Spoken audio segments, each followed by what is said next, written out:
All right, man, peace.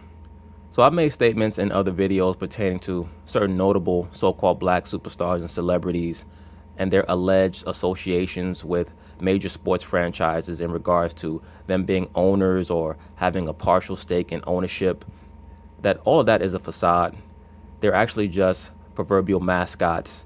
They get given a very minuscule portion of the team's stock, and they get courtside seats or seats on the 50-yard line or up in the box with the majority owner, only to add more allure to their franchise. Now, Amin El-Hassan is going to expound even further on those sentiments. So, of course, they're going to talk about it, and I'm going to chime in. Maverick Carter, LeBron James' business partner, co-founder of Spring Hill Entertainment and Uninterrupted Media, sat down with Variety recently, and he said something interesting. LeBron's post-playing career, yes, will involve sports ownership, which LeBron has been talking about for a while. We've been talking to LeBron about doing that in the NBA. Maverick said, yeah, he will be owning a basketball team and maybe even an NFL team, right? Yeah. In the future. He does like football. He's looked at ownership, says Maverick, and running it. What is your reaction to that? My reaction to that is that the only way that LeBron James will ever be able to become a majority owner in the NFL is, number one, he'll have to quintuple his net worth, and number two, he's going to have to make major inroads in that boys club known as the NFL ownership. And if he is able to purchase an NFL franchise, that is how you will know that he has major connections that people are not aware of, and that there is a power base that would want him to become an NFL owner. Because not only do you have to be a multi-billionaire to own an NFL franchise, they have to want you in that clique, in that club. So I can see LeBron James possibly becoming a mascot owner, one of these guys who owns 0.005% of a team, and they allow him to run up and down the field with the team with a jersey on and bang a big drum before a playoff game and things of that nature. But being Jerry Jones or someone like that, no, that's not going to happen. Now, in regards to owning an NBA franchise, I can see that as long as he makes the right moves. This brings to mind two things. One, the connection to Magic Johnson. Obviously, that was a big lure to bring him to the lake. Please understand that with all the platitudes that Magic Johnson constantly receives in regards to being this allegedly great businessman, he does not have the money to own an NBA franchise himself. He doesn't have it. The Lakers, and guess what? Magic owns the Dodgers and owns the LA Sparks, and at one point was a part. Yes, Magic Johnson is part of a team that owns the LA Dodgers. Partial owner of the LA Lakers. So that's kind of a roadmap you can talk to him about. Two, LeBron's like a sports fanatic, and we spoke a couple years ago. He has this crazy sports bucket list of all the places he wants to go: Wimbledon, Indy 500, et cetera, et cetera, et cetera. I wouldn't even just call LeBron a sports fanatic. I just think that he's a transcendent natural athlete.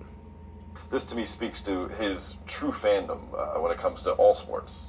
I guess I want to clarify. We're talking about being a part owner in two different teams. So like Magic is a part owner of the Dodgers. He does not own the majority of the Dodgers. Thank you, sir. He does own the Sparks. He was a part owner of the Lakers, but we're talking about shared. It's like when people say Jay-Z owns the Nets. I said he owns a fraction of it, right. Which is cool. Right. That's great. Right. But You have to say that, because if you don't say that's cool and that's nice, people are going to accuse you of being a quote-unquote hater. Because that's the whole point of allowing celebrities to purchase that minuscule portion of a percentage of the team in the first place, is to bring in their fan base. And fans are nothing but idol worshippers. That's all they are.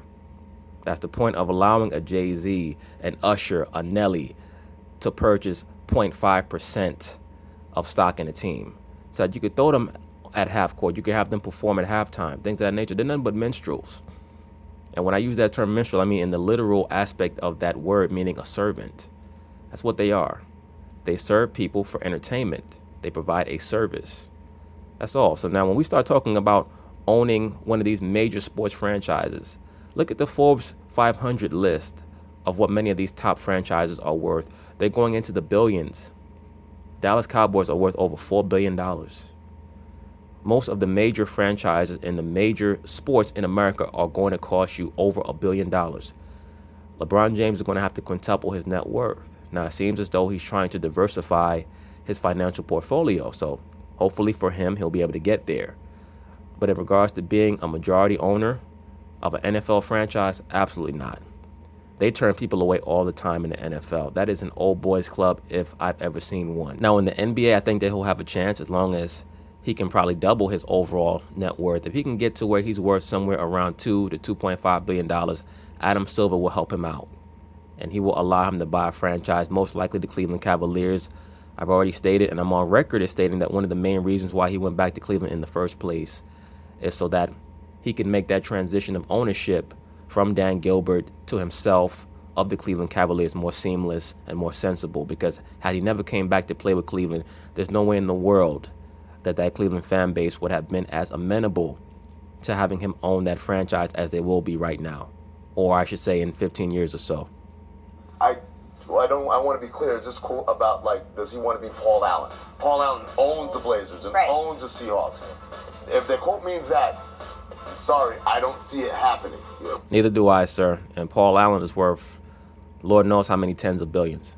Right. If you look at how many guys own an NFL team and an NBA team. Right. There's two guys. The same, Paul Allen, right. And then and Stan down the Kroenke. family down in the family down in New Orleans as well. Oh yes, and it's three. Okay.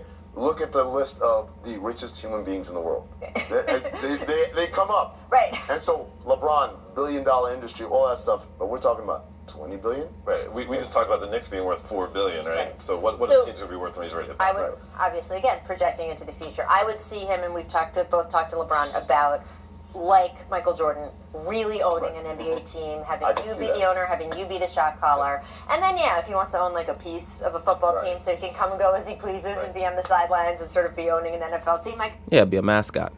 I can certainly see that too. Steph Curry keeps talking about how he wants to own a piece of the Panthers, so we could see this more.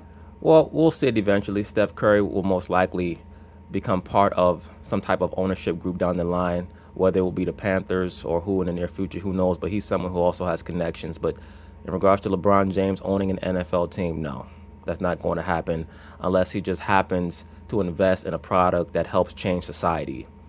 And that's what you see in most of these owners. Most of them are in control of a product that is transformative in some way. And I just don't see that with LeBron. But we'll see. So anyway, peace.